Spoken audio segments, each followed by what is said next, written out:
A ver, confirma. Listo, ya. Para empezar un curso de economía. Ah, te doy la antesala, pues qué malcriado, Dios. Ya ven, te digo que soy perdido. A ver, chicos, mi nombre es Carlos Chavarri. Por favor, ahora en adelante vamos a ver el curso de economía. Tenemos 2 horas para aburrirnos. Y por favor, con toda la confianza del mundo, ¿sí? Yo sé que es un ciclo intensivo, pero aún así, a veces algunos puntos como que no nos queda muy claro. Y como en tus compañeros del salón anterior, tú escribe, tú participa, ¿correcto? Cosa que si yo leo algo que está por afinar el detalle, la idea es darte algunos por ahí tips, algunas ideas para reforzar esa idea. Entonces, la cuestión está en que tú participes, ¿correcto? Yo comento, tú participas, si por ahí quedó un concepto suelto, también, profe, por favor, me puedes repetir, explicar, y no hay ningún problema. La idea es que acabemos la clase, ¿correcto? Todos felices y contentos, ¿correcto? Entonces, con esa premisa, entonces un curso de economía tiene que empezar básicamente con la fuente teórica, la base teórica. ¿Y quién te da la base teórica? Pues se dio a través de toda la historia y hay un tema dedicado a eso que se llama escuelas económicas o doctrinas, como le llaman algunos, pero que eso se verá a futuro. Lo que quiero hacer en esta primera lámina es un recuento muy, muy general. Entonces, cuando hablamos de doctrinas y hablamos de escuelas, en este caso a nivel pre mencionamos a 7 formas de pensamiento que han evolucionado en el tiempo y estas doctrinas obviamente nos dan ideas, correcto, que en el tiempo han ido mejorando, conceptos que de repente en el camino han ido quedando de lado por conceptos mejores, obviamente técnicamente no más eficientes en el objetivo de explicar un fenómeno económico. Entonces, las escuelas económicas, por ejemplo, nosotros consideramos a la mercantilista, aparece la escuela fisiocrática, aparece la escuela, en este caso, clásica y la llamada escuela socialista, ¿no? Que son las que recurrentemente vienen en los exámenes de admisión. Para los mercantilistas, por ejemplo, la actividad determinante, ¿cuál fue? ¿No? El comercio internacional. Fue determinante para que a partir del comercio se pueda lograr la acumulación de metales. La escuela fisiocrática, por ejemplo, para ellos no fue ni el comercio ni los metales, sino fue la actividad ligada a la tierra, que es la agricultura, tomando como base el uso de la tierra, correcto, como fuente, en este caso, dice, un ratito chicos, como base para generar toda la riqueza. Dice acá, un ratito por favor, es de la academia chicos, no voy a pensar que estoy chateando con alguna ex. A ver, dice acá, dice,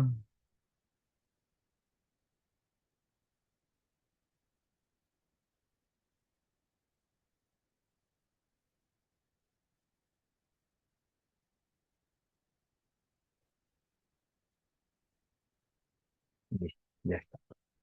A ver, entonces tenemos ahí a la escuela clásica, que habla del trabajo, la productividad, la escuela socialista, que habla en ese caso de que la fuente de riqueza realmente sí está ligada al trabajo, pero es la fuerza de trabajo en la que generalmente genera la riqueza, la verdadera riqueza.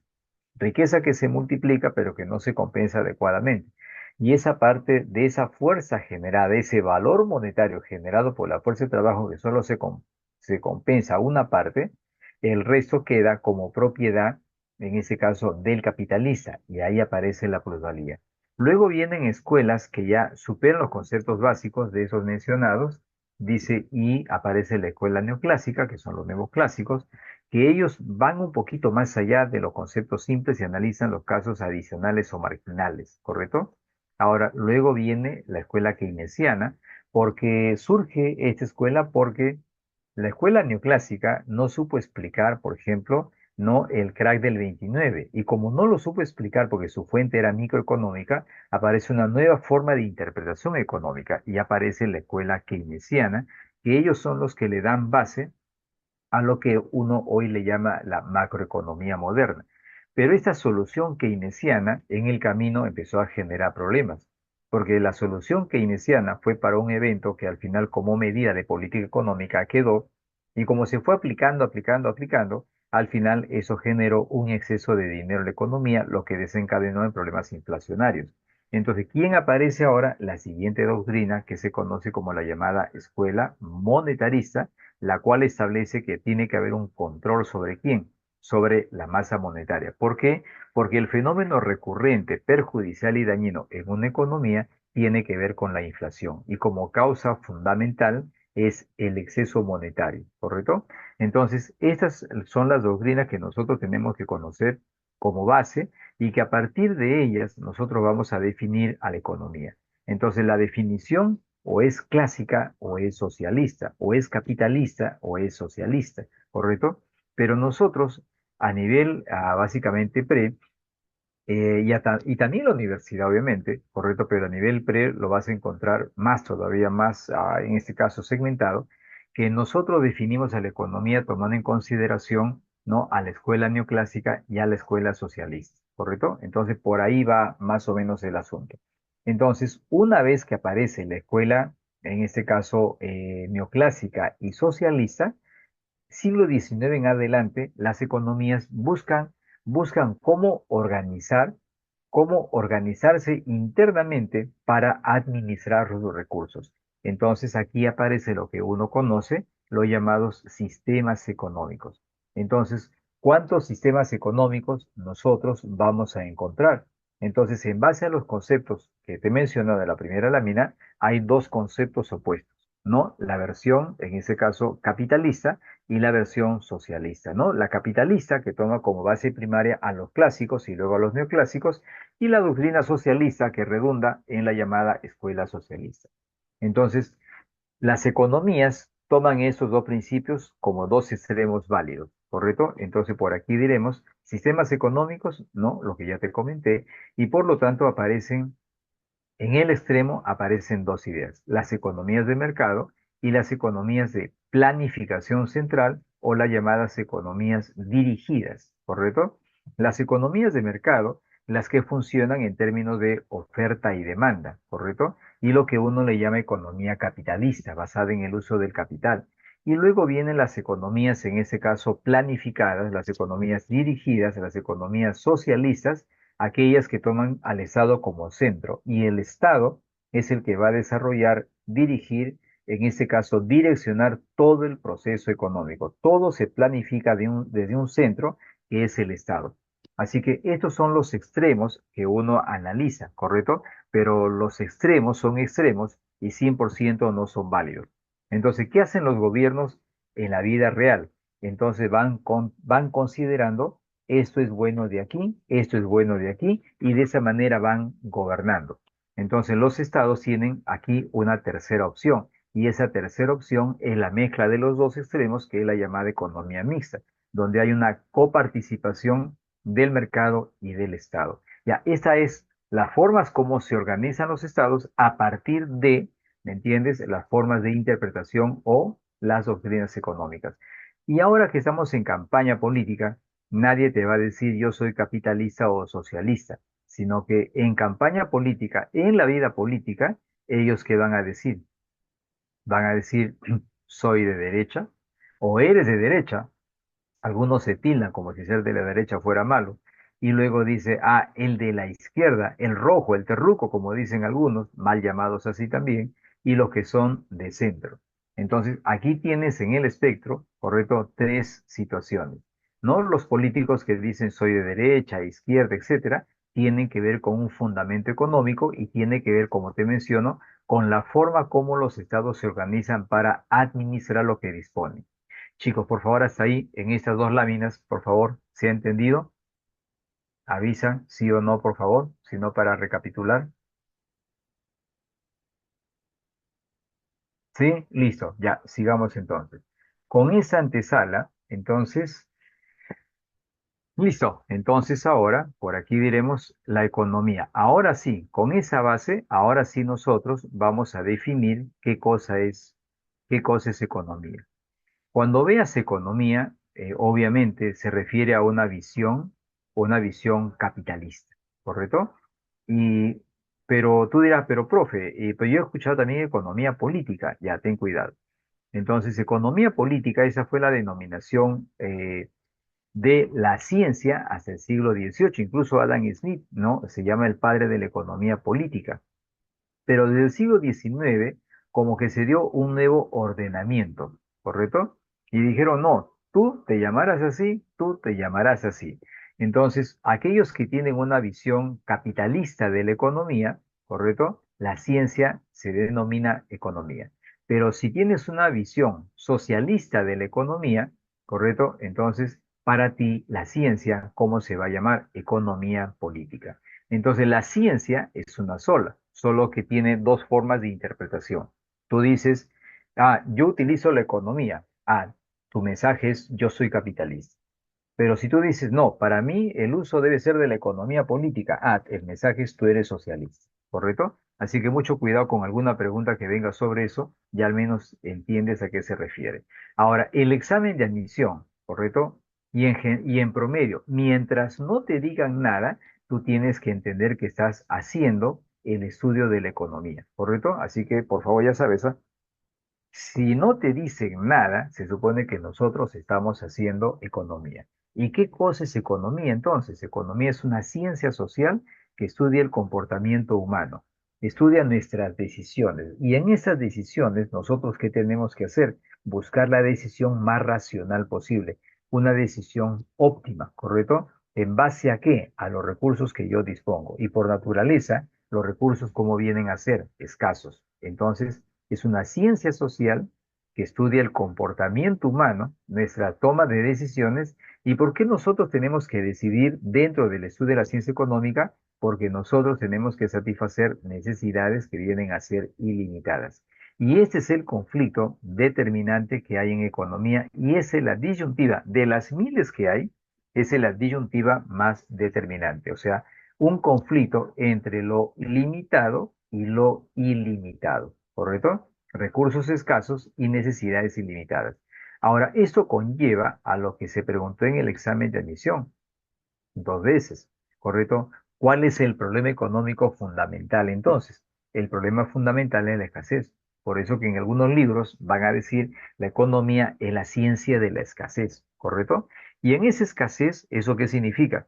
Que nosotros, al tener un recurso escaso, vas a tener que tomar las mejores decisiones posibles, racionalmente, optimizando. Por ejemplo, te dieron de propina 20 soles. ¿No? Y tú dices, me voy a pasear con mis amigas. Tu papá te da 20 soles. Al darte 20 soles, tú ves el billete, miras a tu papá y en tu cabecita está, esto no me alcanza para mucho. Al decir, no me alcanza para mucho, significa que ese dinero para ti se volvió escaso. Y automáticamente, ¿tú qué vas a hacer? Vas a separar dinero para tu pasaje, ¿correcto? Entonces empezaste a tomar decisiones racionales. ¿Qué estás haciendo? Uso adecuado de ese recurso escaso. Y eso que me acabas de entender, ¿correcto? ¿Cómo se le va a llamar? Se le llama economizar. Y en ese proceso de economizar, obviamente tú vas a decir, yo pensaba ir en taxi colectivo, caballero nomás, me voy en el metropolitano. Entonces, tú has iniciado un proceso de ¿qué? Un proceso de elección. Pero en ese proceso de elección vas a empezar a descartar, descartar, descartar, y lo que tú descartes, obviamente en economía tiene un valor. ¿Correcto? Y ese valor económico que tú dejas de lado, ¿cómo se le va a llamar? El costo de oportunidad. Así que en una economía capitalista, ¿correcto? Donde los recursos son escasos, constantemente, ¿nosotros qué hacemos? Elecciones. ¿Eso que implica? Que hay una aplicación constante del costo de oportunidad, ¿correcto? Eso es economía en visión capitalista. Chicos, por favor, ¿se entendió? Avisa, por favor. Economizar es hacer uso adecuado de los recursos que dispones. Por ejemplo, Fabricio, el día en que te cases, ¿correcto? Te dan tu mensualidad, te pagan el salario. Fin de mes, te dan tus 8.000 soles. Pregunta, ¿para qué separas dinero? ¿Para tus hijos o para la chela? ¿Qué es la prioridad? A ver, ya, estás economizando. Esa es la idea, ¿correcto? Entonces, hacer uso adecuado, ¿me entiendes? De los recursos que dispones. Esa es la idea. ¿Y qué tuviste que hacer? Elegir entre tus hijos y la chela, ¿me entiendes? Ahí es el costo de oportunidad. Listo, ya está. Entonces, eso es uno. Ahora, dos. Por aquí diremos quién aparece, el objeto de estudio. La economía, la economía, ¿dónde centra su análisis? En toda actividad económica, ¿correcto? Absolutamente en cualquier actividad económica, ¿correcto? Va a estar la economía. Pero ¿cuántas formas de interpretar nuestra participación hay? Dos. El extremo que yo te mencioné en los sistemas económicos. Entonces aparece dos, la visión capitalista y la visión socialista. En el caso de la visión capitalista, ¿qué tenemos que analizar nosotros? Todo lo que se haga en esa actividad económica. Por ejemplo, consumiste tu pan francés de harina de trigo. Qué rico pan, dijiste tú. Este pan, correcto, de esta panadería es fenomenal, correcto. Y te empujaste 8 panes. Listo. Pero cuando te pones a analizar el pan, ese pan está hecho de harina de trigo. Ese trigo llegó, en ese caso, de Italia. Ese trigo fue modificado genéticamente en un laboratorio en Estados Unidos. ¿Quién lo hizo? Un científico chino y un científico japonés fueron los que hicieron la modificación genética. Ese trigo, cuando ha sido producido en Italia, ha sido cosechado, en este caso por venezolanos inmigrantes italianos residentes, pero llegó a través de un barco coreano al Perú. Y en ese barco coreano habían también, en ese caso, por ejemplo, haitianos que venían, en ese caso, al Perú y querían quedarse aquí de manera ilegal. Entonces, date cuenta que al final tú hablaste y hablamos del pan francés, pero en el fondo estamos hablando que indirectamente o directamente tal vez hay un cúmulo de actividades económicas que se han desarrollado. Y nosotros queremos saber por qué se da eso. Esa es la visión capitalista, ¿correcto? Entonces, lo que a nosotros nos interesa aquí, ¿qué cosa es la escasez? El hombre busca bienes escasos para satisfacer necesidades. Por ejemplo, creo que la selección ya va a jugar, ¿no? Los fanáticos del fútbol ya estarán pensando en comprarse la camiseta, ¿sí o no? A ver, chicos, tu camiseta, ¿qué número va a llevar? A ver, ¿de qué jugador eres tu fanático? ¿Qué jugador peruano? De repente la 14 de Pizarro. No importa, pero igual la gente compra su camiseta. Y eso lo sabe el señor de Gamarra, ¿correcto? Claro, correcto. El señor sabe que el peruano es un poco fanático, ¿correcto? Así esté perdiendo, va a comprar la camiseta, ¿correcto? La 99. Listo, casi, listo. Yo vi otro número, pero bueno, ya está, vamos, ¿correcto? Entonces, ¿qué sucede? Que al final, bueno, es un recurso escaso y ha motivado un montón de actividades. Los socialistas, ¿correcto? Lo ven a lo que te he dicho como la forma maquillada de interpretar la economía, ¿correcto? Entonces dicen, no, eso no es el verdadero trasfondo de la actividad económica. Entonces, ¿qué dicen los socialistas? Ellos dicen, ¿correcto? La camiseta obviamente se busca conseguir, pero para conseguir la camiseta, ¿qué necesitamos? De un confeccionista. Entonces, ¿qué hace el empresario? ¿Qué hace el gran capitalista? Contrata a un trabajador para conseguir, en ese caso, la camiseta. Entonces, los capitalistas lo explican en función de ello, ¿correcto? Pero se olvidan de quién, de explicarlo realmente la participación de él. Entonces, para los socialistas, ¿correcto? Hay que analizar esa mitad del camino que dejan los capitalistas. Por lo tanto, ¿qué hay que hacer? Hay que entender por qué lo contrató, ¿correcto? Ah, es un trabajador que quería subsistir, requería trabajo. Y él, al darse cuenta que él quiere subsistir y lo único que tiene que para vender es su mano de obra, entonces él termina abusando de él, ¿correcto? Con el objetivo de producir, vender y obviamente ganar más. Entonces, si él termina abusando de él y le hace producir extensas horas de trabajo, y esta camiseta se vende lo más caro posible y a ese trabajador se le paga, perdón, lo menos posible, entonces la ganancia del empresario aumenta, pero no aritméticamente, sino aumenta exponencialmente, ¿correcto? Y si aumenta exponencialmente, aumenta de una manera brutal, significa que la apropiación del trabajo del otro se da en un sistema de explotación, ¿correcto? Y por lo tanto, esa sería la forma como le explican los socialistas. Entonces, ¿qué hay que hacer para que esto se acabe? ¿Qué hay que hacer para que se acabe la explotación del empresario sobre el trabajador? Entonces el Estado tiene que direccionar toda la economía y de esa manera explotamos el vínculo que hay con este capitalista explotador. Chicos, ¿se entendió? A ver, avisen por favor. Avisa, avisa, el toque, el toque, el toque. Tenemos que avanzar un montón.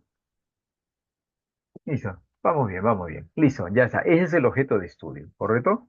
Ahora, ti, primera clase, ya te me engríes, ya. Ti, chilla. No hagan eso, por favor, ¿ah? A mí no me gustan los engreimientos, no saco la correa, pobre de ti, ¿correcto? Listo.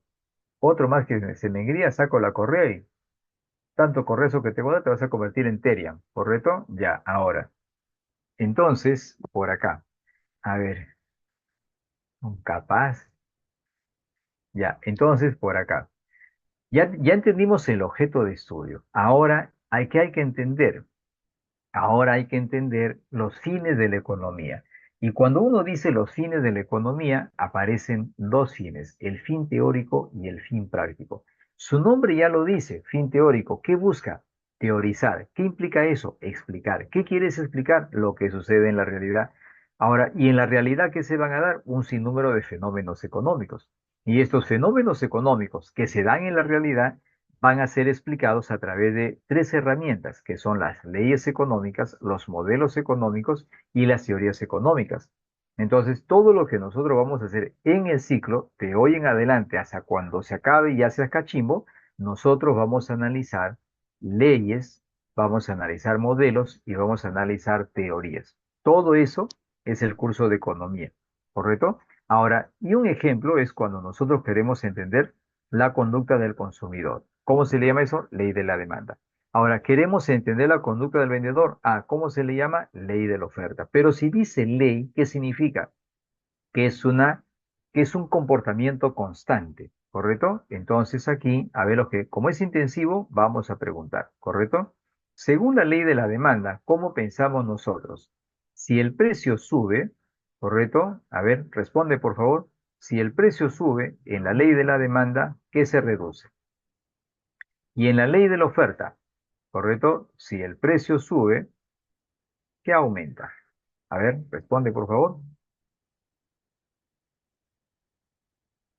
Listo. Si el precio sube, ¿qué se reduce? La cantidad demandada. Listo, ya está. Si el precio sube, ¿qué aumenta? La cantidad ofertada. Listo, ya está, ¿correcto? Pero nosotros tenemos que explicar. La pregunta es, ¿por qué sucede eso? Responde, por favor. Nosotros tenemos que explicar la realidad. ¿Correcto? Tenemos que explicar la realidad. Entonces, ¿por qué sucede eso? Dice que es ley. Nosotros decidimos así, sí, pero ¿por qué decidimos así? Tiene que haber una razón. Entonces, ¿cuál es la causa para que nosotros pensemos de esa manera? Causa, ya llega el almuerzo. Ojalá que al menos se encuentre una causa como aquellas que, ah, qué rico. Ya, no, no, no, no, nada, nada, nada, no, no es eso. No, no, no. A ver, ¿cuál es la causa, chicos? A ver, ¿cuál es la causa rellena? ¿Me entiendes? Para que eso se cumpla. A ver, no tiene nada que ver con el precio. A ver, no, no, no, no. A ver, listo. Ya, te la pongo así en bandeja, facilita. Está en latín. Tu respuesta está en latín. Exacto, exacto. Entonces, ceteris paribus. Ahí está la razón, ¿correcto? ¿Sí? Porque si no hay ceteris paribus, chicos, no son ley y esto no se cumple, ¿correcto? Así que nosotros explicamos, ¿qué cosa? La ley de la demanda, pero sujeto a una razón y esa razón es el ceteris paribus. Porque si el ceteris paribus no está determinado, simplemente no son leyes y tú estás explicando otro fenómeno económico, ¿correcto? Así que hay que tener cuidado con eso. Entonces pregunta, a ver. Pregunta, ¿y si el precio sube y la cantidad demandada aumenta? Pregunta, ¿es posible? ¿Es posible o no es posible? A ver, ¿es posible o no es posible? Sí es posible. Si el precio sube, la cantidad demandada aumenta, sí es posible. Y date cuenta que no es la ley de la demanda. Por eso que para que sea ley, tiene que cumplirse el ceteris paribus. ¿Correcto? Exacto. Yo no he dicho es ley, ¿ya? Por si acaso. Yo he dicho, ¿se cumple la relación? Claro que sí. Yo no he dicho es ley. Mucho cuidado. ¿Correcto? Entonces diremos por acá. Ahora, ¿esto se cumple? Sí. ¿Cuántas situaciones tienes acá para que se cumpla? Tú tienes dos respuestas. A ver, chicos, se cumple cuando los bienes son, a ver, ¿alguien por ahí? Exacto, se cumple cuando los bienes son given y otro caso, cuando los bienes son, hay otro caso, cuando los bienes son bebles. No te preocupes que eso lo vamos a ver más adelante. Lo que yo quiero que entiendas, ¿correcto? Lo que yo quiero que entiendas es que aquí nosotros vamos a explicar diferentes comportamientos, decisiones, pero todo, escucha, todo aquello que implique una decisión, tiene que haber obviamente una condición de por medio, ¿correcto? No es decirlo por decir, ¿correcto? Entonces, y en este último examen de admisión, si no me equivoco, porque no pude revisar todas las preguntas, si no me equivoco, ha venido sobre ese caso, ¿correcto? Sobre el bien given. Listo, ya está. Entonces ya me entendiste por ahí lo primero, ahora por acá. Si hay fin teórico, ¿qué cosa hay? Hay fin práctico. Y en el fin práctico, nosotros queremos alcanzar ¿qué cosa? El bienestar. ¿Qué implica eso? Que las personas van a lograr satisfacer sus necesidades, ¿correcto? Ahora, si las personas logran satisfacer sus necesidades, entonces nosotros diremos, en la economía nosotros al entender el bienestar o alcanzar el bienestar, estamos hablando de calidad de vida. Y al hablar de calidad de vida, ¿de quién estamos hablando? De IDH, que es hoy en día la herramienta de medición, ¿correcto? Y cuando hablamos de IDH, que a cada rato viene exámenes de admisión, incluyendo el último, ¿correcto? Es medir qué cosa, tres indicadores. ¿Qué vas a medir? Vas a medir el ingreso, la educación y la salud, ¿correcto? Entonces, hablar del índice de desarrollo humano es hablar de una medición sobre la calidad de vida de la gente. Y la calidad de vida de la gente se mide a través de una comparación relativa entre ingreso, educación y salud, ¿correcto? Ahora, por aquí, una pequeña extensión entonces de lo que es IDH. El índice de desarrollo humano es analizar qué cosa, salud, educación e ingreso. En el caso de la salud, ¿qué analizas? La esperanza de vida. En el caso de la educación es tasa de estudios, tasa de, en este caso, escolaridad. Y en el caso del ingreso aparece el PBI per cápita, ¿correcto? Ahora, tres herramientas para saber, ¿correcto?, cómo es la calidad de vida. Así que el Perú, más o menos, acá, este es un dato pasado, no le podía actualizar, ¿correcto? De la penúltima medición, 2019, ¿correcto? Y aquí había aumentado, pero ahora ha bajado, ¿correcto? Etcétera, etcétera. Ese es el IDH. Y según las condiciones, escucha, de vida que hay, los países se clasifican en cuatro. IDH muy alto, IDH alto, IDH medio y el IDH bajo, ¿correcto? El Perú, chicos, ¿dónde está el Perú? ¿Dónde está el Perú? ¿Qué es el Perú? Un país que le encanta cambiar de presidente, ¿correcto? ¿Qué somos el Perú? ¿Correcto? Un país que cambia de primer ministro de una forma increíble, ¿correcto? Ahora uno extraña a Gerí, ¿sí o no? Su bailecito sobre todo. ¿Bailaron o no bailaron ustedes? Ahí están. A ver, ¿dónde está el Perú? Aunque no lo creas. Así es, máquina. Listo, ya te veo bailando ya. Aquí. En la penúltima medición, el Perú estaba acá, puesto 82. Escucha, y la China está debajo del Perú. Y tú dirás, profe, ¿el Perú mejor que la China? Así es, porque estamos hablando no de fábricas, no estamos hablando de computadoras, no estamos hablando de chips. ¿De qué estamos hablando? Calidad de vida en promedio, ¿me entiendes? Y hasta la penúltima medición, el Perú ha estado mejor que la China. Ahora la China está más arriba, está en el puesto 74, 73 más o menos. Pero date cuenta que las condiciones de vida en el Perú, claro, potencia mundial, claro que sí, un cerdo lo dijo, ¿me entiendes? ¿Te das cuenta? Listo. Dice, sí, pero más que eso, como te digo, es la calidad de vida, la que involucra los tres. Lo que pasa es que nosotros siempre confundimos. Anótalo, por favor. Una cosa es A ver, no, no, no, no, no, no, vamos a detallarlo, ¿ya? A ver, ¿hay tiempito? Sí, ya, a ver. Entonces, por acá, a ver, juguemos en el bosque. A ver, cuando uno dice IDH, Índice de Desarrollo Humano, entonces aquí hay tres indicadores. El PBI per cápita, es el ingreso, ¿correcto?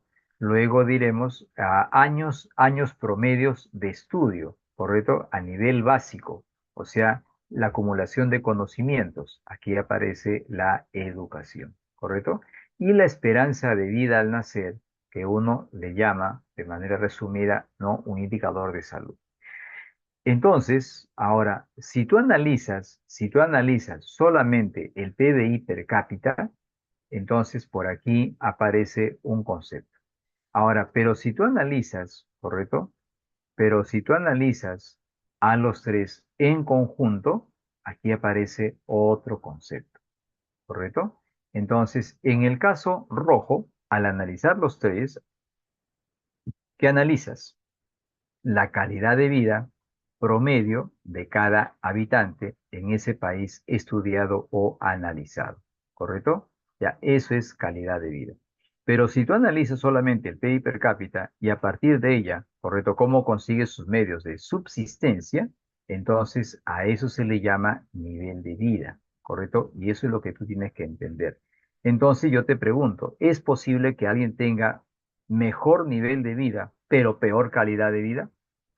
A ver, ¿es posible o no es posible? A ver, responde, por favor. ¿Es posible que una persona tenga elevado nivel de vida, pero muy baja calidad de vida? ¿Es posible o no es posible? Sí es posible, ¿correcto? Sí es posible, ¿correcto? Imagina que Fabricio, su papá de Fabricio, gana 50.000 soles al mes, ¿me entiendes? Gerente general de una fábrica de pasta en el Brain, ¿me entiendes? Dice, su papá de Fabricio gana 50.000 soles al mes, ¿me entiendes? Pasta dental, por si acaso. Ya, entonces, ¿qué sucede? Pero su propina al día es 5 soles. Entonces, ¿qué tiene Fabricio? Como familia, elevado nivel de vida, pero mala calidad de vida. Ya, ahora se entendió mejor. Ahora está mejor. Listo. Entonces en la China pasaba eso. En la China, o sea, gran concentración de fábricas, industrias, pero en pocas manos. Y en el camino ha ido esa situación mejorando. Por eso que al final el promedio del el chino ahora tiene mejor calidad de vida, porque ahora tiene mejores ingresos, en promedio, más educación, mejor salud, etcétera, etcétera. Entonces, en conclusión, no es lo mismo. Por favor, tómale captura porque eso no está en la lámina. Tómale foto, voy a borrarlo, por favor. Al toque que la hora no espera. Uy, ya, ahora sí. Avísame si ya lo tomaste. Avisa, avisa.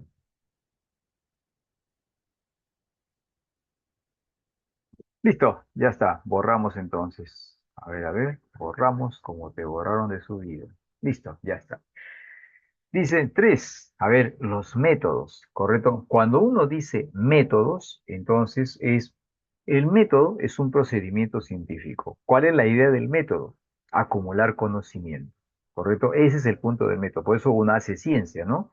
Busca información o deduce información y a partir de ella van acumulándose conceptos o quizás para reafirmar lo que existe en función de un subcaso nuevo o de repente para eliminar un concepto que tampoco ya es válido. Entonces, para eso se da un procedimiento científico acumulativo que se llama, insisto, método científico. Y en economía, los tres métodos que más utilizamos, ¿cuáles son? El método inductivo, el método deductivo y el método dialéctico. Ahora, ¿quién es el método inductivo? Es el que se basa en fuentes primarias, en los datos reales, ¿correcto? Y por lo tanto, al final, el método inductivo es aquel que se basa en la observación de los hechos. Si observamos hechos, obviamente, hacemos una lista de ellos y empezamos a hacer un análisis comparativo. Y esos hechos que analizamos, al final, dice, lo planteamos como una hipótesis. Esta hipótesis debe ser contrastada para que al final, si es que es válida, se convierta en qué? En hechos particulares. Por lo tanto, en el método inductivo se va de los hechos particulares para llegar a determinar qué cosa, un hecho general. Y así lo encuentras en varios libritos previos, pero el procedimiento es el que te estoy mencionando. Ahora, método deductivo, ¿en qué se basa? No se basa en la experiencia en sí vivida que tomas como dato, sino se basa en la abstracción, ¿correcto? Entonces diremos, eso implica que tú vas a plantear, vas a diseñar un principio general. Y ese principio general que sea, en este caso, formulado, va a ser comparado con situaciones que se dan en la vida real. Y una vez que se da, si se comprueba su validez, automáticamente se reafirma la validez de quién, de esa ley. Eso significa que tú vas a partir ¿de dónde? Vas a partir de un hecho general para explicar, en ese caso, los llamados hechos particulares. Ya, esa es la forma, ¿correcto?, cómo se está entendiendo. Muy bien. Ustedes han visto, ustedes han visto estos días, estas últimas semanas, meses tal vez, ¿correcto?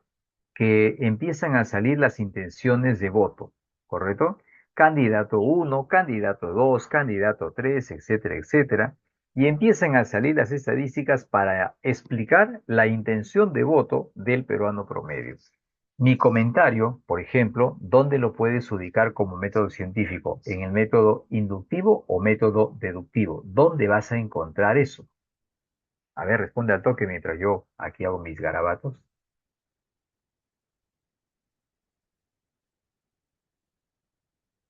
A ver. Exacto, porque se basa en la observación, ¿correcto? Es una fuente de información inmediata para tratar de formular una tentativa de por qué el peruano vota así, por qué, por qué al 60% de peruanos no le interesa la política. Y si al 60% de peruanos no le interesa este proceso electoral, significa que en los próximos 5 años vamos a tener el mismo problema. Entonces, a ese 60%, ¿correcto?, que no le interesa, pues habría que quebrarle el brazo, ¿correcto? eh, lo digo en broma, ¿correcto? Quebrarles el brazo para hacerles entender que se tienen que involucrar, ¿correcto? Se tienen que involucrar, que tienen que aprender un poquito de cívica, un poquito de historia, un poco de economía. ¿Por qué? Porque eso te va a ayudar a entender, ¿correcto? Y si el peruano no se compromete, no se involucra, no toma partido, obviamente pues vamos a seguir eligiendo personas que tú ves en el Congreso, ¿correcto? Que al final lo único que están generando es un caos tras caos y cada vez es peor, ¿correcto? En fin, pero la educación es determinante. Entonces dice, y el otro método es el método dialéctico, el método que utilizan los socialistas, ¿no? Y en el método dialéctico, ¿qué vamos a encontrar? Entonces también es un análisis de hechos, ¿correcto? Entonces por aquí aparece un hecho particular, ¿correcto?, que obviamente se contradice con otro hecho particular. Por eso que al método inductivo le llaman el método de las contradicciones, ¿correcto? Y estos métodos se van a contradecir y al contradecirse, ¿qué van a generar? Entonces, la tesis sería la primera, la antítesis sería la segunda. Entonces, ¿qué significa? Que estos dos van a generar, ¿correcto? ¿Qué cosa? Van a generar otro hecho particular, ¿correcto? Por aquí aparece otro hecho. A ver, ¿dónde estás? Acá.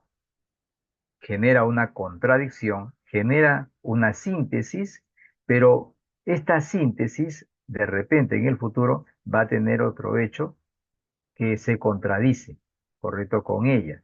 Entonces, otra vez, ¿qué se va a generar? Ahora esta síntesis se convierte en una tesis y si apareciera en otro periodo, entonces a otro hecho que la contradice, entonces al final habría una contradicción y esa contradicción va a generar otro hecho, ¿correcto? Etcétera, etcétera, etcétera, etcétera, etcétera. ¿Correcto? Claro, generalmente la matemática lo vas a encontrar acá, método deductivo, ¿correcto? Ese es fundamental, ¿correcto? Pero en el resto bueno, es relativo. Aquí también, y aquí muy poco en el socialismo, ¿correcto? Así que esa es la forma, ¿correcto? Ahora, a ver, un ejemplito, a ver, un ejemplito. ¿Hay tiempito? Sí, a ver. A ver, chicos, M por V igual a P por Q. A ver, ¿se acuerdan de ella? ¿Cómo se llama ella? M por V igual a P por Q. ¿Cómo se llama eso? Te ayudo. Ecuación de, ya, exacto, la teoría cuantitativa, pero yo decía, ¿cómo se llama ella? ¿Correcto? Entonces, es la, claro, pero ¿cómo se llama ella? Ella, ¿cómo se llama ella? Como tal, así como la ves, con sus cuatro letritas. Ella se llama la ecuación de Fisher, ¿correcto? Ecuación de Fisher, y esta ecuación de Fisher sustenta una teoría. Ahora sí, ¿qué sustenta? La teoría cuantitativa del dinero, ¿correcto? Pero como herramienta matemática se llama cuidado, ¿ah? Ten cuidado con eso, que yo recuerde hace años viendo una pregunta. Ponían ecuación de Fisher y teoría cuantitativa del dinero. Y decía, no, esta representación es un postulado de, y ponían a las dos, ecuación de Fisher, teoría cuantitativa. Y si dice, es un postulado de, obvio, se refiere a una teoría, y la respuesta es la teoría cuantitativa del dinero, ¿correcto? Listo. Entonces, M por V dice igual a P por Q, ¿correcto? Ahora, ¿quién es M? Masa monetaria, ¿correcto? Constante, constante. Entonces, cada vez que se incrementa la masa monetaria, ¿qué se va a incrementar? Se van a incrementar los precios, ¿correcto? Entonces, ahora, y cada vez que se incrementa la masa monetaria, se incrementan los precios, entonces, por aquí, ¿dónde pasó eso? Perú. ¿Dónde pasó eso? Bolivia, ¿correcto? ¿Dónde pasó hace poco? Venezuela. ¿Dónde pasó? En este caso, Argentina, ¿correcto? Etcétera, etcétera, etcétera. Si te pones a analizar, entonces, este hecho, este principio general se aplica en hechos particulares. Por lo tanto, estamos hablando de qué método? Estamos hablando de método deductivo. Como un principio general puede ser aplicado en diferentes hechos particulares, ¿correcto? Listo, entonces borramos por acá y ahora nos vamos al punto número 4. Dice división de la economía. ¿Cómo se divide la economía?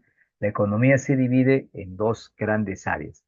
Aparece la economía positiva y la economía normativa. Ahora, ¿quién es la economía positiva? Es la economía objetiva, es la economía que no admite juicios de valor y es la economía que nos muestra, ejemplo, mediante datos, cómo la economía ha evolucionado y tal vez cómo podría evolucionar como tendencia, ¿correcto? Y luego viene la normativa, que sería pues el análisis subjetivo. En este caso se permite el juicio de valor, las opiniones, etcétera, etcétera. Y los libritos predicen, ¿no? Lo que debería de ser. Dentro de la positiva, ¿qué vas a encontrar? Dentro de la positiva vas a encontrar la economía descriptiva y aparece la teoría económica. La descriptiva, su nombre ya lo dice, a través de ella nosotros ¿qué hacemos? Una descripción. Hacemos una descripción, ¿correcto? Y eso significa, dice, eso significa que nosotros requerimos de datos, ¿correcto? Dice, nosotros requerimos de datos y a través de esos datos vamos a hacer explicaciones, pero por aquí no te voy a poner un cuadrito ni una tendencia de una curva, sino vamos a hablar en general acá. A ver, datos. Por ejemplo, ¿quiénes nos dan datos? Aparece el BCR, ¿correcto? Y el BCR, sí, que elabora un documento que cuantifica todo el comercio internacional, ¿correcto? Ejemplo, lo que hace el Perú con el resto del mundo. Ya ese documento que cuantifica el flujo de divisas, entrada y salida, se le llama balanza de pagos, ¿correcto? Y esa balanza de, uy, ¿qué hice? A ver, ya. Y esa balanza de pagos, ¿correcto? Eh, ¿Qué registra? Una serie de actividades que realiza un país. Pero nosotros, por ejemplo, podríamos analizar el tema de las inversiones. Si nosotros queremos saber en los últimos años cuánta inversión extranjera ha llegado al Perú, pero extranjera directa, entonces vamos a la balanza de pagos, o sea, le pedimos al Banco Central de Reserva. Si queremos saber cuántas inversiones peruanas hay, dice, en el resto del mundo, también información a quién se lo vamos a pedir, al Banco Central de Reserva. Y a través de esos datos, nosotros vamos a hacer una explicación, ¿correcto? Ahora, Pero con esa data nosotros podríamos formalizar principios, ¿correcto? Y cuando se formalicen principios, entonces ahí aparece la teoría económica. Y la teoría económica, obviamente, la teoría económica se divide en dos. Ahora, ¿cuáles son ellas? La microeconomía y la macroeconomía. Ahora, ¿quién es la microeconomía? Es el estudio de las unidades económicas. No vayas a decir estudio de los agentes económicos, ¿correcto? Microeconomía es estudiar la unidad de algo. ¿Correcto? Un mercado, un precio, un producto, un agente económico, etcétera. Eso es microeconomía. Macroeconomía, ¿qué cosa es? Analizar, ejemplo, a todas las familias, todos los mercados, todos los precios de una manera conjunta, ¿correcto? Entonces, micro es un análisis particular. Eso es micro. Y la macro ya es las unidades, pero como un todo. Y ese todo es el análisis global o, como dicen algunos libros, es un estudio agregado. Entonces, por acá diremos demanda. La palabra demanda puede ser aplicada en micro y en macro, ¿correcto? Por ejemplo, aquí he puesto demanda del consumidor. Y luego viene, en el caso de macro, podría ser demanda agregada, ¿no? Aquí le he puesto otro, pero insisto, la palabra demanda, si dice demanda de mercado, demanda del consumidor, demanda del producto, eso es microeconomía, ¿correcto? Pero si hubiera dicho la demanda agregada, la demanda global de Lima, ya estamos hablando no de uno, sino de la demanda de todos. Entonces, eso ya sería macroeconomía, ¿correcto? Ya iría por acá. Y aquí le he puesto el ejemplo de, en este caso, el PBI. Ahora, cuando estamos hablando de, por ejemplo, inflación, pero una inflación elevada, estamos hablando, bueno, elevado o no, sigue siendo macroeconomía, pero si es elevada, está generando un daño a las unidades económicas. ¿Qué hay que hacer para que este daño no sea creciente y no sea mayor? Entonces, obviamente hay que aplicar políticas económicas, pero para aplicar las políticas económicas se tiene que discutir. Correcto, se tiene que hacer planteamientos, sugerencias. Entonces por ahí aparece el planteamiento, la economía normativa. ¿Y cómo se logra materializar? Mediante, en este caso, la política económica. ¿Y qué cosa es la política económica? Son medidas que adoptan los estados y los estados lo que buscan es generar ¿qué cosa? Cambios en su estructura socioeconómica. En otras palabras, ¿qué significa? Cambiar el IDH. Obvio, cambios en positivo.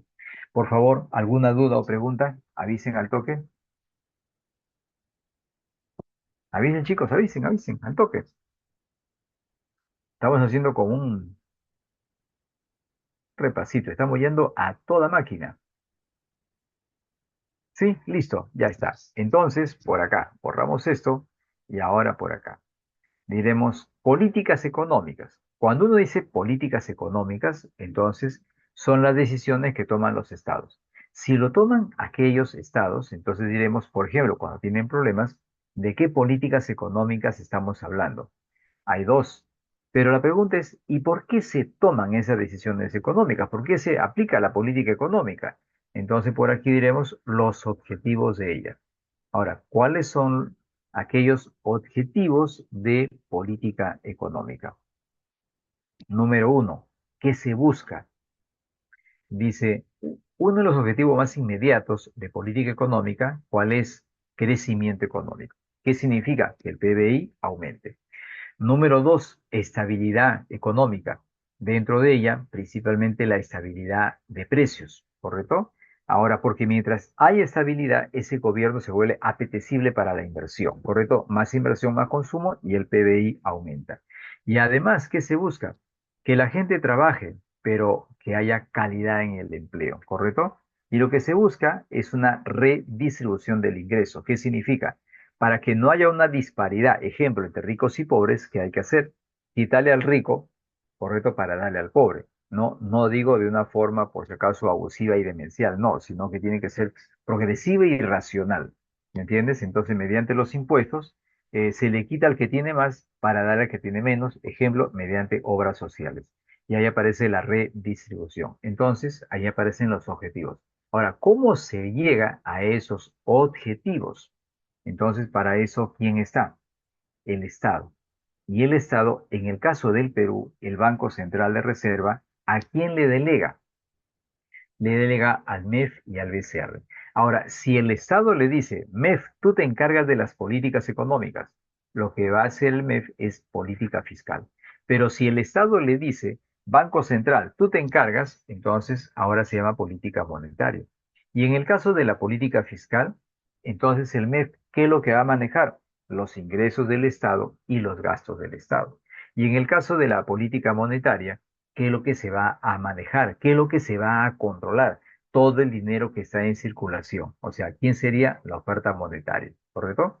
Ahora, tipos de política fiscal, la expansiva y la contractiva. La expansiva, ¿qué significa? ¿Cómo logramos que la gente gaste más para que las empresas produzcan más? Entonces hay que cobrarle menos impuestos. Y además el gobierno tiene que empezar a hacer cada vez más obras. Es una economía que empieza ¿qué? A expandirse. Pero si la economía crece demasiado, podría haber inflación. ¿Qué hay que hacer para disipar o mermar a la inflación? Entonces el gobierno tiene que empezar a gastar menos. Entonces dice, contractiva, ¿qué significa? Mayores impuestos y menores inversiones del Estado. Y la política monetaria, ¿cuántos tipos de política monetaria? También hay expansiva y contractiva y algunos libros le llaman suave o dura, pero en el fondo, ¿qué sigue siendo? Sigue siendo expansiva o le llaman contractiva. En la suave, ¿qué se busca? Mayor oferta monetaria. ¿Cómo logramos una mayor oferta monetaria? Con menores tasas de referencia. Y en la contractiva, ¿qué se busca? Menor oferta monetaria a través de mayores tasas de interés. ¿Correcto? Ya, eso es, en resumen, las políticas económicas. Profe, yo he visto política tributaria, política cambiaria, sí, son políticas derivadas de las que están aquí, de la fiscal y monetaria. Y todo tiene que ver con qué, con el ciclo económico. Y más o menos, tú sabes que el ciclo económico tiene cuatro momentos, ¿sí o no? Pero eso es teoría. En la vida real, un ejemplo de ciclo económico es el que ves acá. Y es el caso del Perú. ¿Correcto? Listo, chicos, ¿alguna duda, por favor? Al toque, al toque, al toque.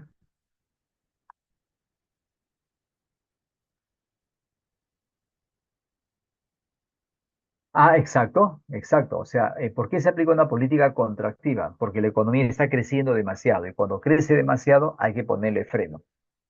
Entonces, si se le pone el freno, entonces ahí aparece la contractiva.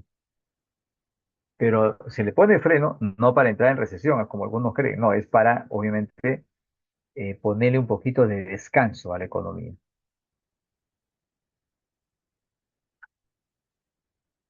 Listo, ya está. Por favor, revisen las preguntas. Empezamos en 2 minutos. Mientras yo me traigo mi vasito con agua.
Listo, ya está. A ver, vamos a empezar.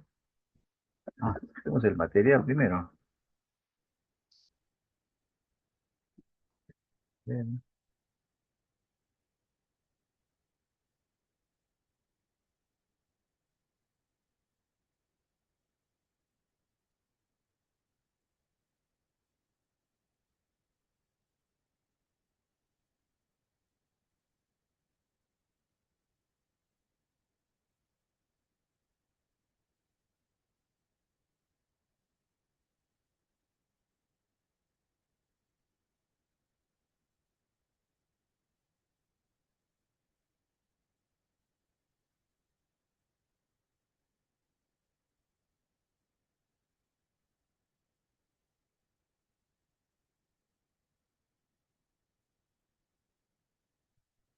Listo. A ver, chicos, pregunta uno. Dice, a ver, la canción empieza así. Dice, la poca disponibilidad de agua en la capital obliga a Sedapal a regular su uso y ajustar sus precios. Dado que la cantidad de ese recurso no es suficiente para abastecer a toda la población, es necesario administrarla correctamente y establecer tarifas que reflejen su valor de mercado. ¿Qué concepto económico permite explicar mejor dicha situación? Por lo tanto, dice que es un problema de Sedapal, es un tema del agua potable, que hay que racionalizarlo, ¿no? Y que tiene que estar sujeto también incluso a condiciones de mercado.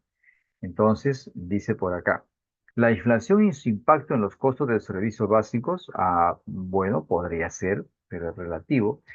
La intervención estatal y la fijación de precios, ya, pero dice condiciones de mercado, ¿no? Entonces no escapa a lo que dice la B.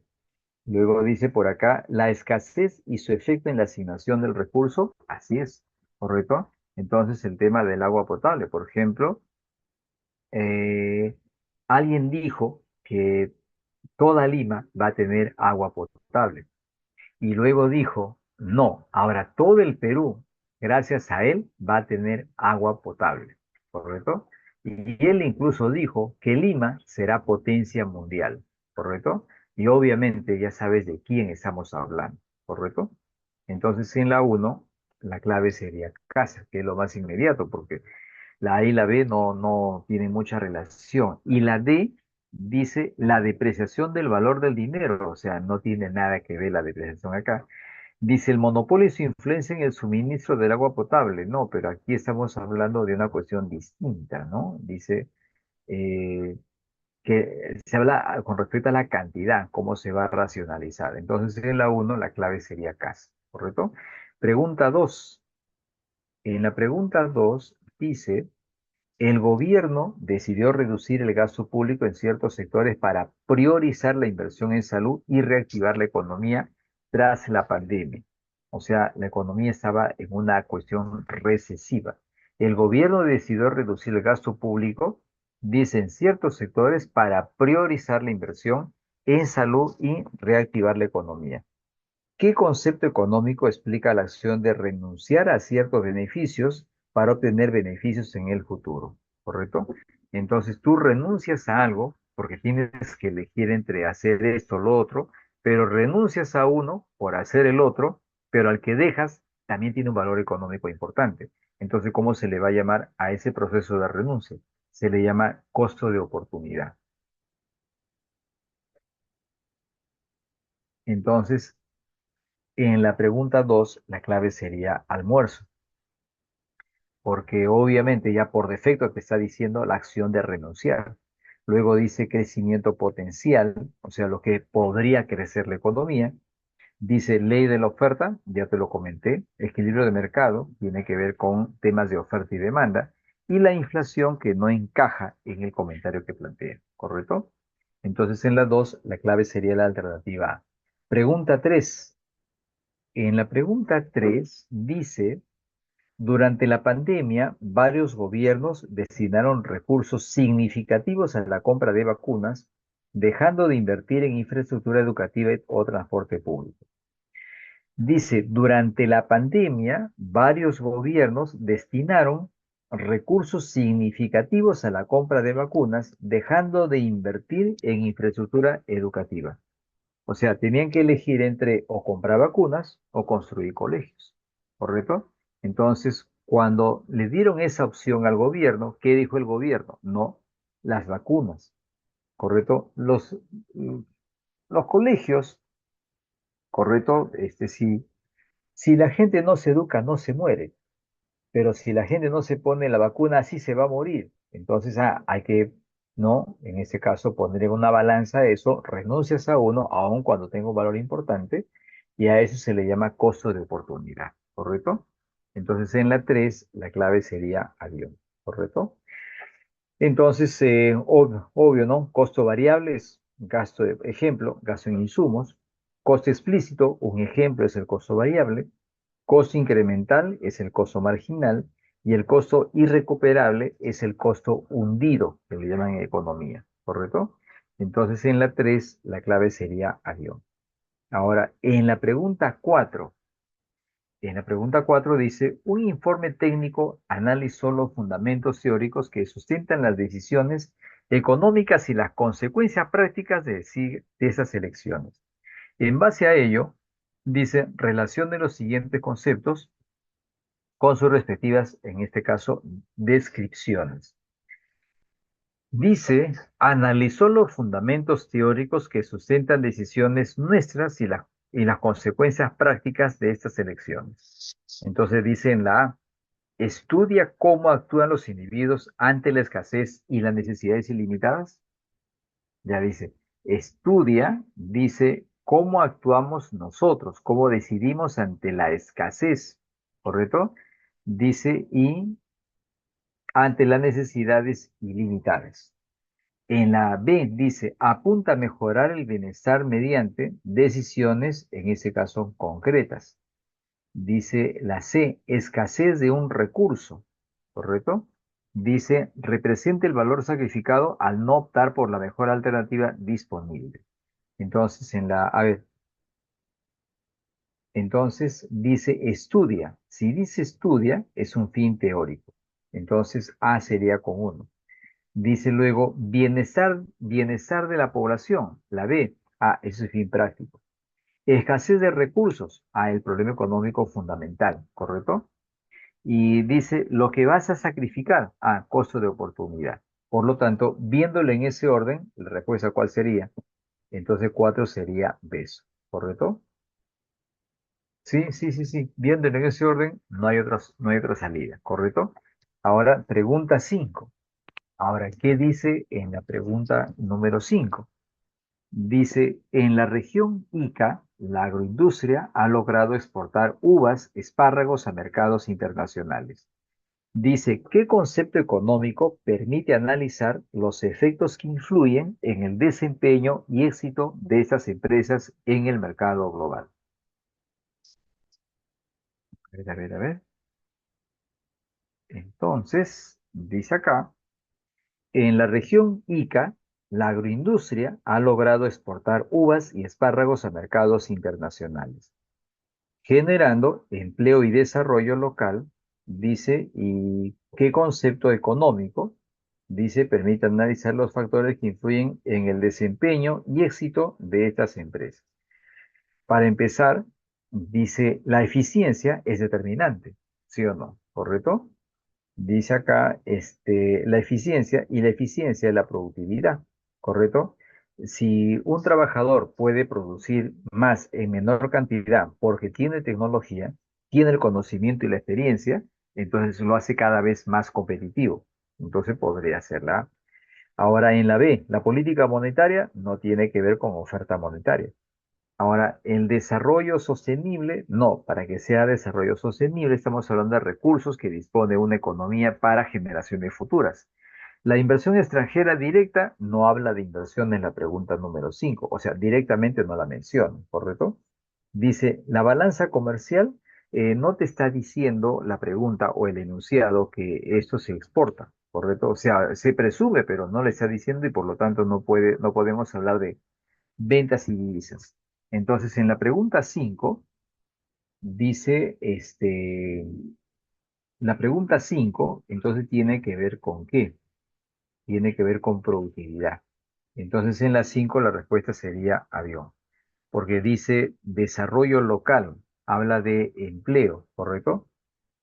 Listo, entonces 5 sería avión. Pregunta 6.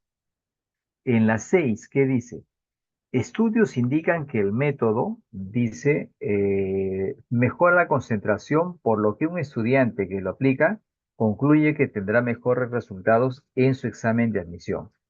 El método científico utilizado en esta conclusión es aquel que parte de una ley general previamente comprobada y lo aplica a un caso particular para predecir un resultado. O sea, va de lo general a lo particular, ¿correcto? Dice aquí qué método se ha empleado en esa situación. Ahora, el inductivo no, porque dice va de lo general a particular. Entonces la A no es. El experimental, en economía no hay método experimental. Esto viene de la Universidad del Callao, ¿no? ¿Cuál es el método que en la economía no se utiliza? Y era el método experimental. Dice el deductivo, porque aplica un principio a un caso concreto, sí, puede ser. El comparativo, no, bueno, no lo utilizamos, si es que existiera, no lo conozco. Dice, de repente es una invención nueva. Y luego dice, lógico, dice, ya que se basa, no, no utilizamos eso. Entonces, en la pregunta número 6 la respuesta sería casi. Pregunta, dice 7. En una reunión académica se analizó cómo los investigadores económicos recopilan evidencia, dice, sin intentar influir en decisiones normativas. Dice, se analizó cómo los investigadores recopilan evidencia, dice, empírica, sin intentar influir en decisiones normativas, concentrándose en la observación sistemática de acciones realizadas. Dice, ¿cuál de las siguientes opciones identifica correctamente esta metodología?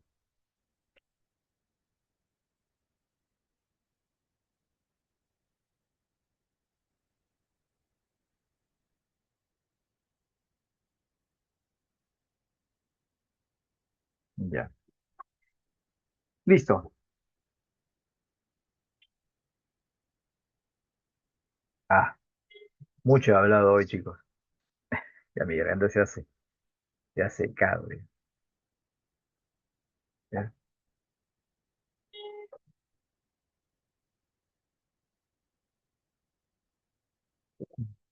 Wow. Una brutalidad. El Bitcoin bajó por debajo de los 70.000. Wow.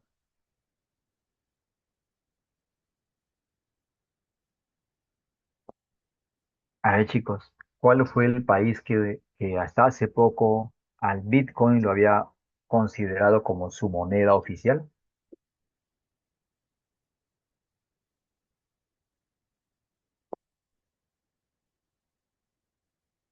Alguien por ahí. Muy datera. No, chicos, no es datera. ¿Cómo te lavas las manos?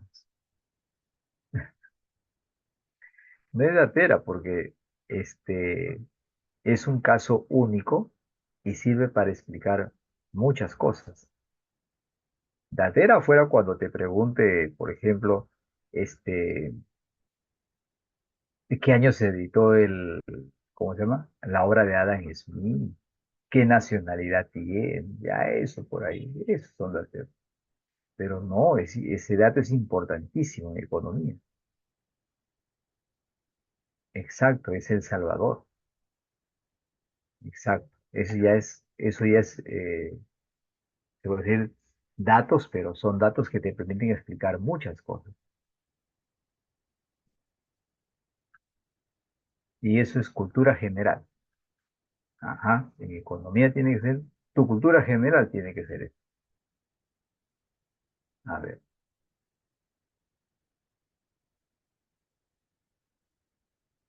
ya. A ver.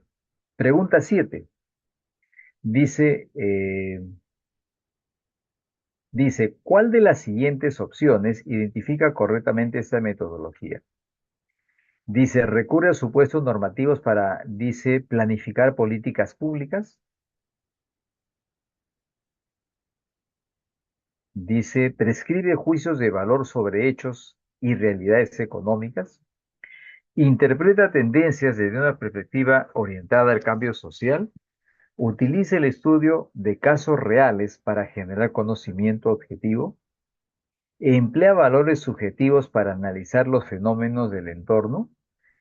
Dice, si dice evidencia empírica, no va a ser un plano subjetivo, ¿sí o no?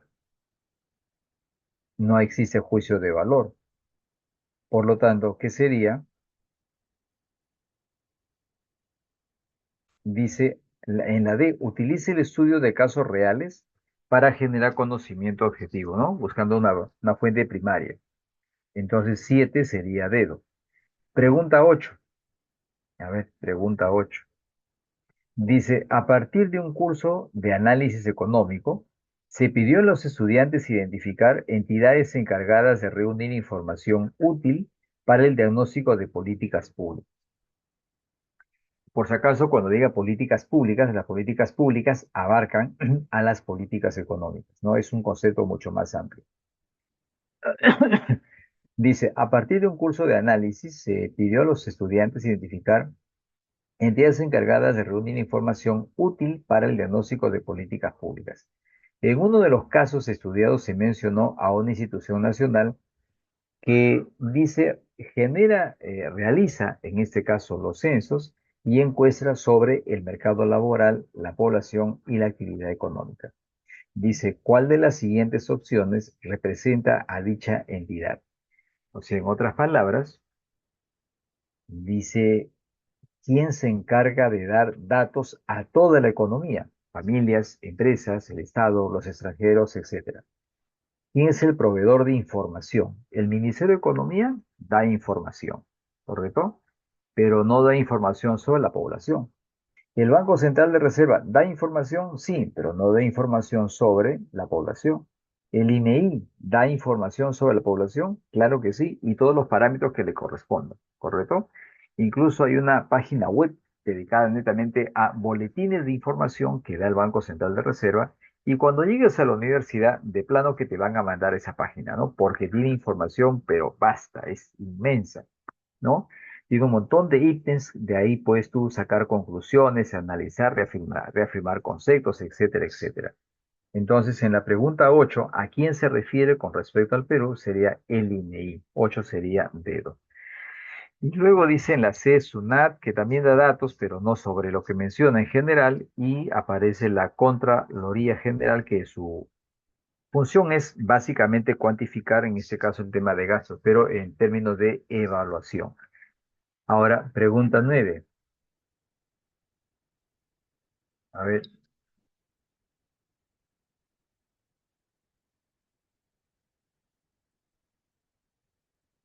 un ratito, chicos. Denme un ratito, es un tema de la familia. Un ratito, por favor. Un ratito. Vayas avanzando, ¿sí? ¿Qué le pasó a esto?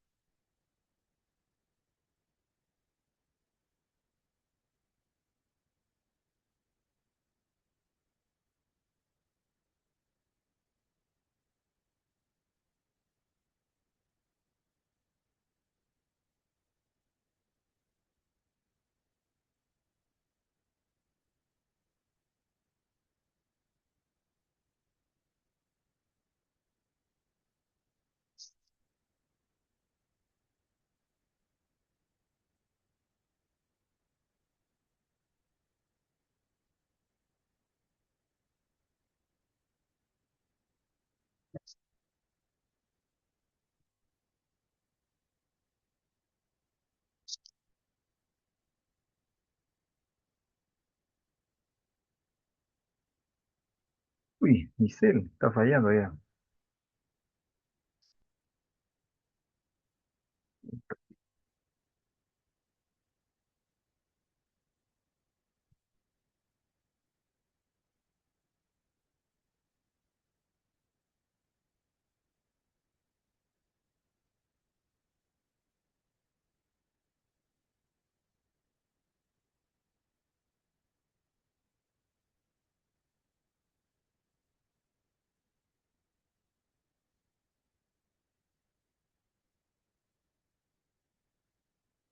Listo, ya está. Mil disculpas. Listo, pregunta 9. En la pregunta 9 dice, un negocio usa apps para vender comida rápida con precios, dice, y entregas pensadas para atraer más clientes. ¿Qué rasgo empresarial destaca aquí? Dice que usa apps para vender comida rápida, dice, con precios y entregas pensadas en atraer más clientes. Entonces, dice acá, dice, a ver acá.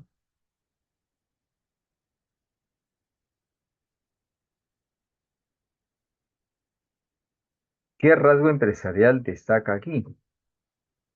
Dice, a ver, los mercados con libertad total de entrada y bienes homogéneos tienden a formar precios sin intervención directa de los productores. Bueno, bueno, yendo a otro plano de las teorías, teóricamente hablando, eso es cierto, ¿no? En términos competitivos, ¿correcto? Eso es verdadero. Ahora, eso es competencia perfecta. Ya, en ese plano verdadero, un solo vendedor con fuerte control sobre la producción y el precio refleja una estructura propia de la competencia perfecta. No, porque en la competencia perfecta, al haber libre entrada, hay muchos compradores y muchos vendedores. Falsa.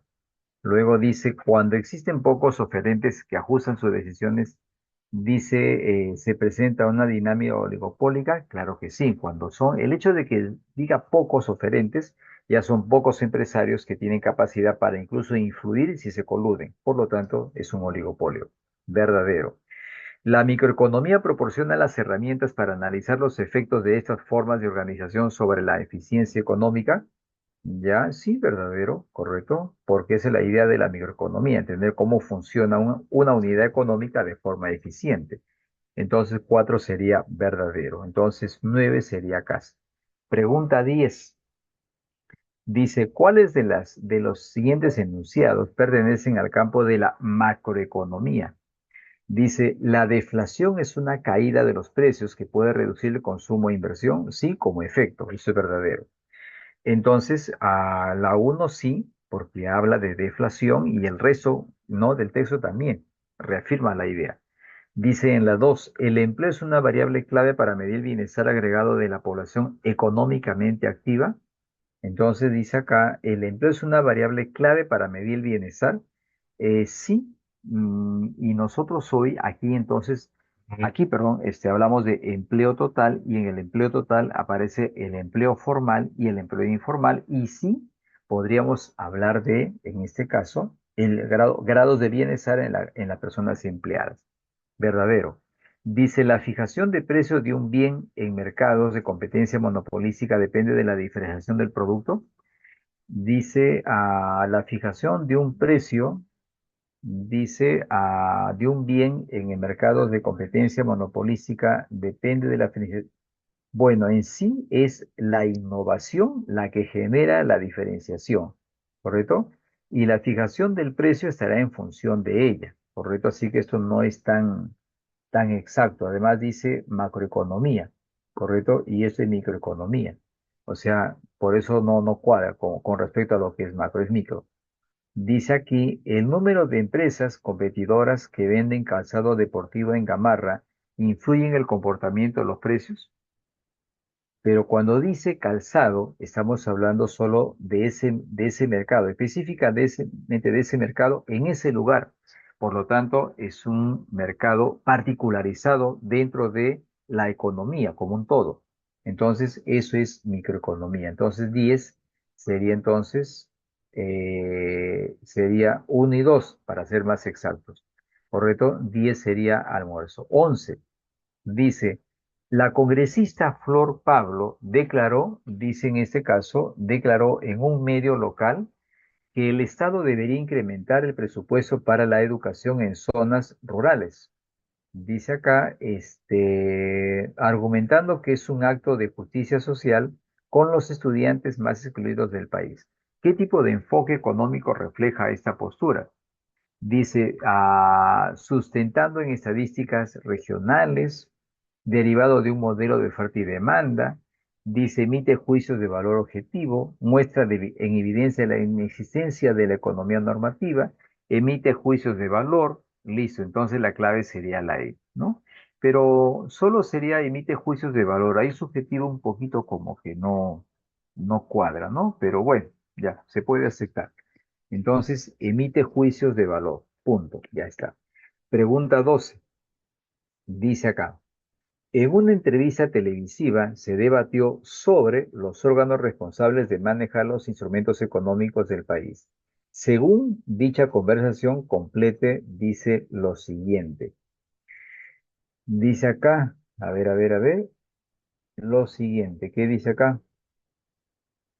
La política fiscal es administrada ¿por quién? O sea, ¿quién se encarga del diseño, la aplicación? Ah, lo hace el Ministerio de Economía.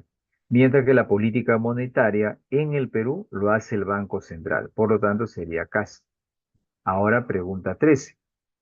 Dice, el MEF tiene la responsabilidad de diseñar y ejecutar la política fiscal, lo que implica tomar decisiones sobre los tributos y gasto público. Para alcanzar los objetivos económicos del país, dice, bueno, lo hace. Considerando el rol, dice, por lo tanto, hay que analizar los enunciados. ¿El MEF puede modificar la estructura de los tributos sin la intervención del Congreso?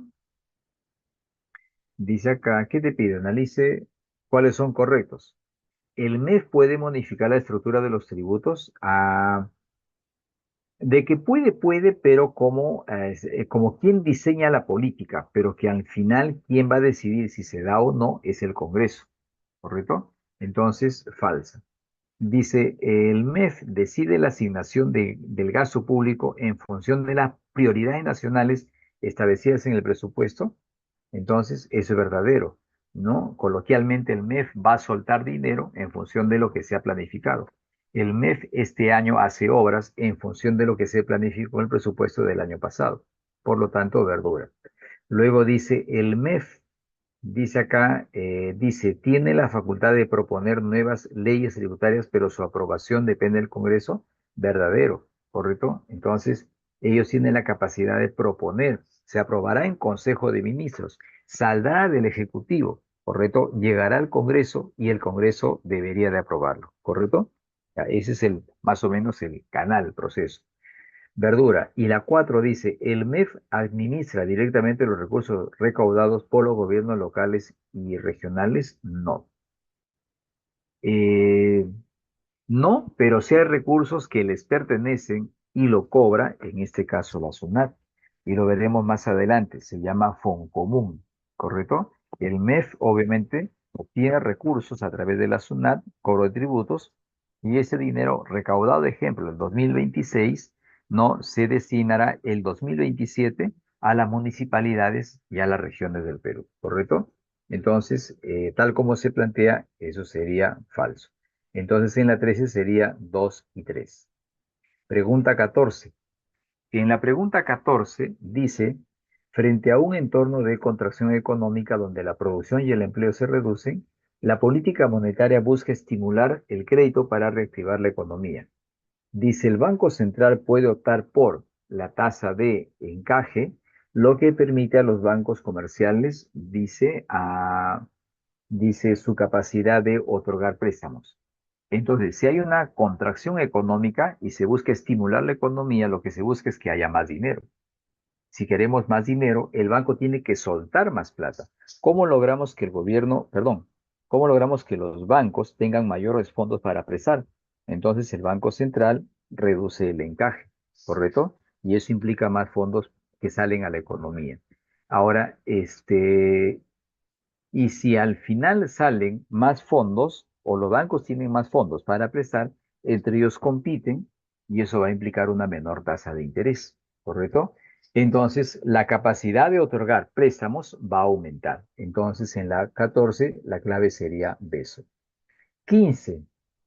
En la pregunta 15 dice, las medidas orientadas a remodelar, dice, a moderar el ritmo de expansión de la economía frente a un escenario dice de excesiva demanda agregada. Entonces te está diciendo hay una mayor demanda y tú sabes que a mayor demanda, mayores precios. Si lo aplicas a la economía, ¿cuál es el temor de la pregunta 15? el temor de la pregunta 15 es que a mayor demanda a nivel de todo el país, va a haber un incremento de precios a nivel de todo el país y la inflación va a empezar a aumentar. Si la inflación va a empezar a aumentar, ¿qué hay que hacer? ¿Me entiendes? Reducir la inflación, obviamente, pero ¿cómo reducimos la inflación? Reduciendo, ¿qué cosa? Dice reduciendo la demanda. ¿Cómo reducimos la demanda? Haciendo que la gente gaste menos. ¿Y cómo logramos que la gente gaste menos? Hay que hacer que el dinero se vuelva caro, ¿me entiendes? ¿Y cómo logramos que el dinero se vuelva caro? Entonces, por ejemplo, subimos el encaje, ¿correcto? Aumentamos la tasa de interés de referencia, ¿no? Y logramos que el dinero se vuelva caro y la gente gasta menos, se endeuda menos y se da una especie de reducción de demanda para que los precios suban menos y la inflación resultante sea menor. Entonces dice acá, frente a un escenario de excesiva demanda agregada, responden a una lógica de control que caracteriza a quienes, a las políticas, en este caso, dice contractivas. ¿Correcto? Y se aplican ante la presencia de una, en este caso, mayor brecha inflacionaria, o sea, hay temor, ¿correcto? Por eso dice, ¿no? Dice moderar el ritmo de expansión, o sea, hay que hacer que la economía siga creciendo, pero controladamente. Así que en la 15 sería, dice, políticas contractivas y la única que tiene eso es la C. 15 sería entonces casa. Listo, ya está. Listo. A ver, chicos, al toque, ¿cómo va la cosa? ¿Se entendió? ¿No se entendió? ¿Bien explicadito? ¿Bien masticadito? A ver, ¿cómo está la cosa? ¿Todo bien? ¿Se entendió, chicos, toda la clase? La parte teórica, los problemas, bien detalladito, sin ningún cabo suelto. ¿Sí? ¿Todo se entendió? Fenomenal. Salud por ello entonces, con agua por si acaso.